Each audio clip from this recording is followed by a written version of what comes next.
देखिए, संविधान का हवाला कौन दे रहा है, मैं बिल्कुल माफी के साथ कहूंगी, पर सच्चाई सच्चाई होती है। संविधान का हवाला कौन दे रहा है? संविधान का हवाला वो इलेक्शन कमीशन दे रहा है जिसने पार्टी नाम और सिंबल हमारी पक्ष का, जिनने पार्टी के साथ गद्दारी की, उन्होंने लेकर उन्हीं लोगों को दे दिया जिन्होंने पार्टी के साथ गद्दारी की। आज तक 2.5 साल से ऊपर हो गया है, हम सुप्रीम कोर्ट में वो लड़ाई लड़ रहे हैं और अब तक उसका निर्णय नहीं हुआ है, क्योंकि इतना बड़ा कॉन्स्टिट्यूशनल इम्प्रॉपर्टी हुआ है। दिन ब दिन लोगों के नाम हटाए जा रहे हैं, जोड़े जा रहे हैं, अपने मनमाने काम हो रहा है। अब उनका सच दुनिया के सामने पर्दाफाश हुआ है, तो इनको इस तरीके की तीखी मिर्च लगी है, जिस वजह से आज हमने उनका प्रेस कॉन्फ्रेंस देखा। जिन शब्दों का उन्होंने चयन किया बहुत ही दुर्भाग्यपूर्ण है। मैं उनसे स्पष्ट पूछना चाहूंगी, आज जनता आपसे पूछ रही है कि 40 लाख मतदाता ऐड हो जाते हैं, 4.4% राइज होता है लोकसभा से विधानसभा चुनाव में महाराष्ट्र में। वहां महाराष्ट्र की जनता ये सवाल पूछ रही थी कि इतना एडिशन, आपने उसको दरकिनार किया, उसको जवाब देना नहीं उचित समझा। फिर आपसे पूछा गया, इतने multiple duplication of EPIC IDs हैं, मल्टीपल एपिक आईडीज हैं, सिमिलर घर में इतने हजारों लोगों की तादाद में वोटर रजिस्टर किए हुए हैं, वो किस तरीके से लाजमी है, उसको भी आपने दरकिनार करने का काम किया।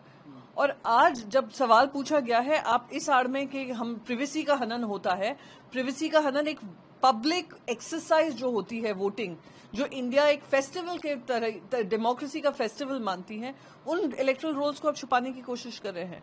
आप कहते हैं माँ बेटियां जो बाहर जाती हैं उनकी सीसीटीवी फुटेज, आप क्या बात कर रहे हैं?